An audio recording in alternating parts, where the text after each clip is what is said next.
A Guarda Nacional dos Estados Unidos enviou cerca de 8.000 efetivos de 40 estados para Washington, D.C., para garantir a segurança da 60ª tomada de posse de um presidente. As tropas da Guarda Nacional estabeleceram um perímetro de segurança em torno da Galeria Nacional de Arte, antes da tomada de posse de Donald Trump, marcada para segunda-feira. A segurança do perímetro inclui o controle do tráfego e o patrulhamento das estações de metro. No sábado, antes da chegada de Trump a Washington, milhares de manifestantes saíram à rua em defesa dos direitos das mulheres, da justiça racial e outras causas que consideram estar ameaçadas pela nova administração. A tomada de posse é normalmente uma cerimónia tradicional para assinalar a mudança para a Casa Branca, mas Trump prometeu que assinaria uma série de ordens executivas a partir do primeiro dia. Normalmente a cerimónia decorre nos degraus do Capitólio, ao ar livre, mas foi tomada a decisão de última hora de a transferir para um local fechado, uma vez que se prevêem temperaturas muito baixas. Donald Trump já está em Washington, um regresso para tomar posse mais uma vez como presidente dos Estados Unidos. Foi o voo Missão Aérea Especial 47, um avião disponibilizado pelo ainda presidente Joe Biden. A cerimónia é esta segunda-feira e conta com um desafio: as baixas temperaturas. A organização está a tentar passar alguns eventos para o interior, incluindo o momento da tomada de posse que costuma decorrer nas escadarias do Capitólio. O frio não assustou estes manifestantes, saíram à rua para defender os direitos das mulheres, a justiça racial e a antimilitarização. É a Marcha do Povo, batizada como referência à Marcha das Mulheres, os protestos que se realizaram em 2017, durante o primeiro mandato de Donald Trump. Na altura manifestaram-se mais de 500 mil pessoas, um dos maiores protestos de sempre nos Estados Unidos.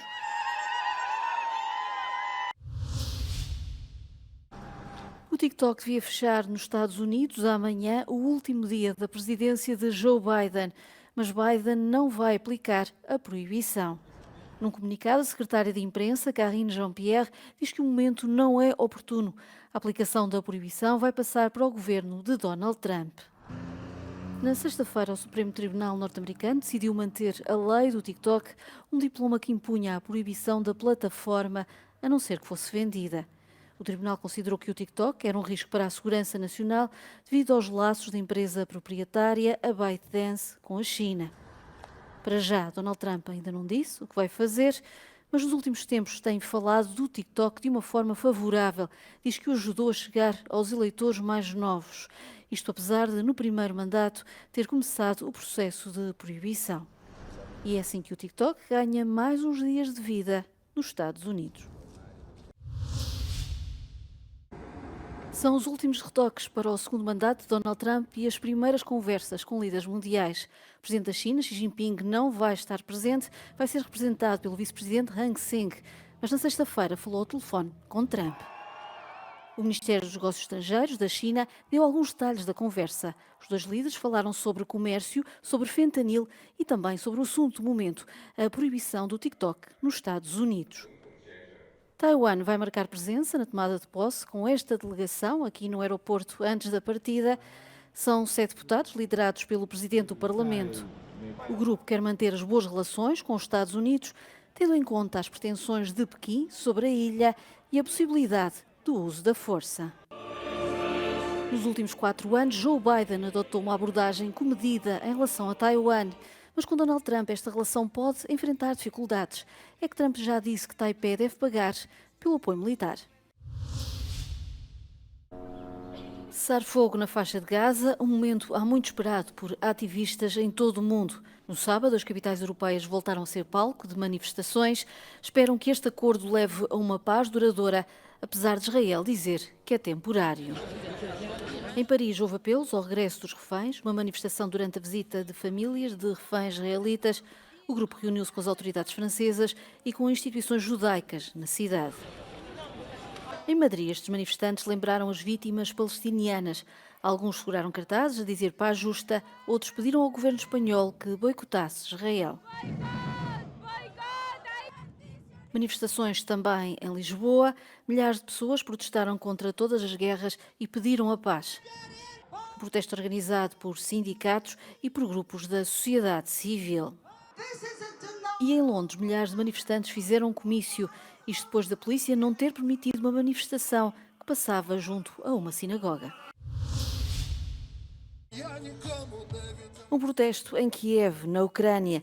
São familiares de prisioneiros de guerra que querem que o governo faça mais para libertar estes soldados detidos na Rússia. Entre os manifestantes estavam também familiares de soldados desaparecidos e não é a primeira vez que protestam. Querem saber o paradeiro dos militares perdidos em combate e acusou o governo de Zelensky de má comunicação e falta de clareza. A Rússia e a Ucrânia realizam trocas intermitentes de prisioneiros de guerra. A última decorreu em dezembro.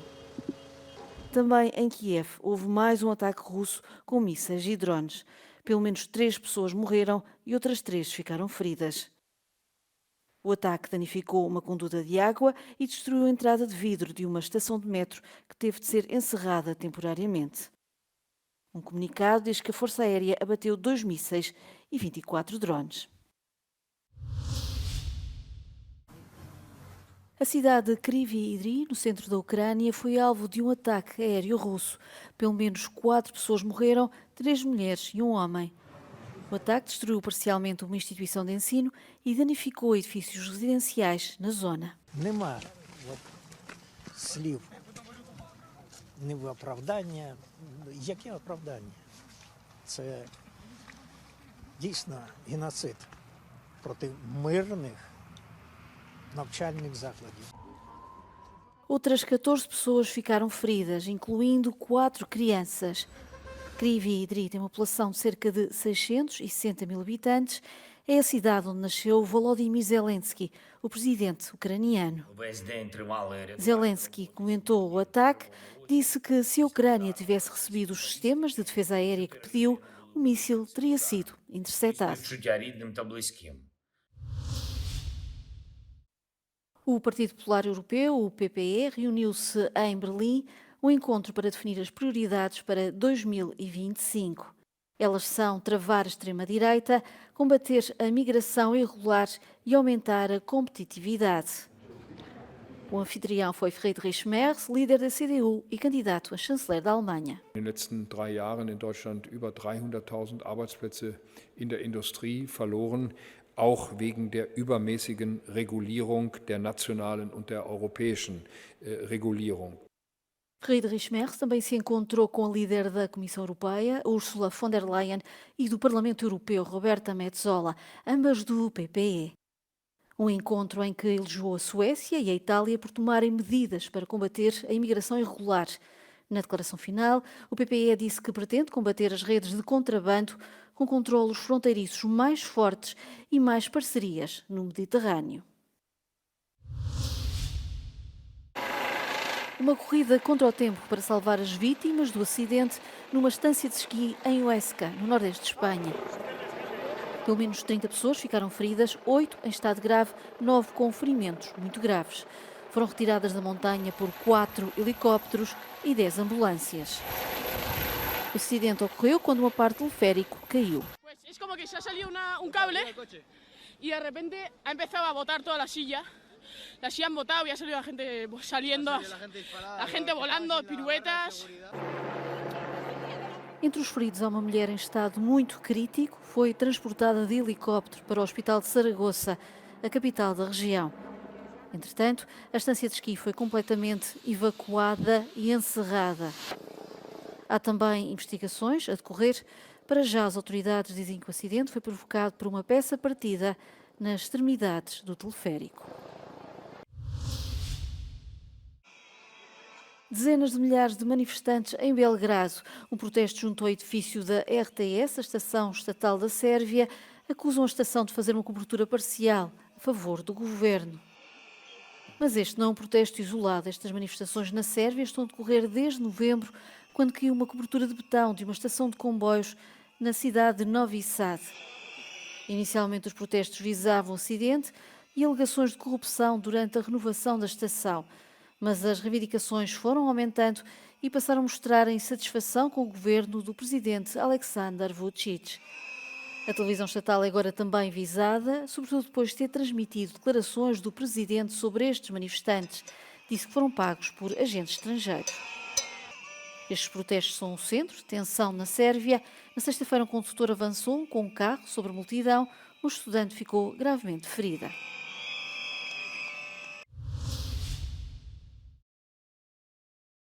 Esta estação de comboios em Damasco era o orgulho da Síria, ligava a Europa à Península Arábica durante o Império Otomano.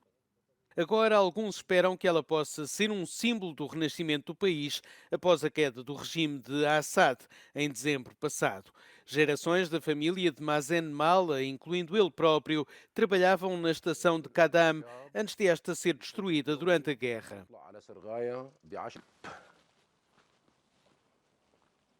كان سفر يومي يومي يومي عنا يعني نشوف قطار ونشوف يعني القاطرة كانت قطعة منا يوميا نحن فيها 12 13 ساعة لما ارجع على البيت انا من تعبي ما اشوف اولادي قد ما اشوف القاطرة. Os caminhos de ferro da Síria nunca voltaram a prosperar durante o regime de Assad e Mala manteve-se afastado enquanto os militares controlavam grande parte de Kadam. Agora ele e muitos outros esperam que a linha férrea possa ser limpa dos escombros e do passado sombrio e possa tornar-se uma parte central do renascimento económico da Síria depois da guerra. Mala espera que isso traga oportunidades de emprego e que o filho possa manter viva a tradição familiar trabalhando na estação.